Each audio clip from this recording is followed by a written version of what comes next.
May buntag, no? So, tanaw na to ang sulod sa usa ka missionaries bag. So, ang sulod sa bag sa usa ka misyonero. So, AYG pa ni siya. So, ang sulod, samtang nana to ha. So, bag grade ni siya. Sulod kay kaning labakara, kay init kaayo sa gawas. Sunod, di pwede mawala ang payong. Tapos, of course, holy water para sa blessing o ang prayer na nalata. So, nabulay pala binate, no?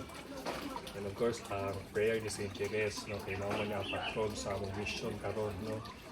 Mo ni among spread na devotion para sa bagong parokya diri sa Barangay Bunyaw.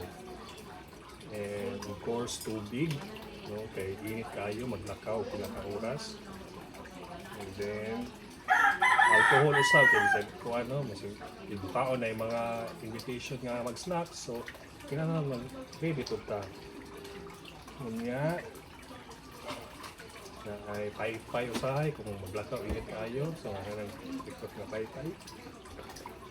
Unya, itaka nga ang sulod 100 kasi nasaag. Hindi pa man. O kung gutomon, naikindi. Yeah. Kani, mo ni asulan sa rosary. Nato po yung mga inagmay nga mga stampita sa perpetual health. You know? So, make her known. Yapon kay Redemptorist man ta. So, kung na yung mga yung unay ko ani, hatag yun siya. Padayon ang devotion kay perpetual health. Yung yan, napo ko yung pagtaguan diri nga kung kani, kabuhi unta. Ati sa atin na simot-simot. Kaya kung nato gamay nga kuan kung mag-dry ang lips, no? Kay sige ba teksturya ato ng plus, no? So mo na siya, no? Ang sulod sa usa ka bag sa misyonero, no? Ningon si Jesus Tabelite, so among panikanutan nga mao gyud ni ang sulod, no, sa ato ang bag. No? So daghang salamat, no? So padayon ta sa mission.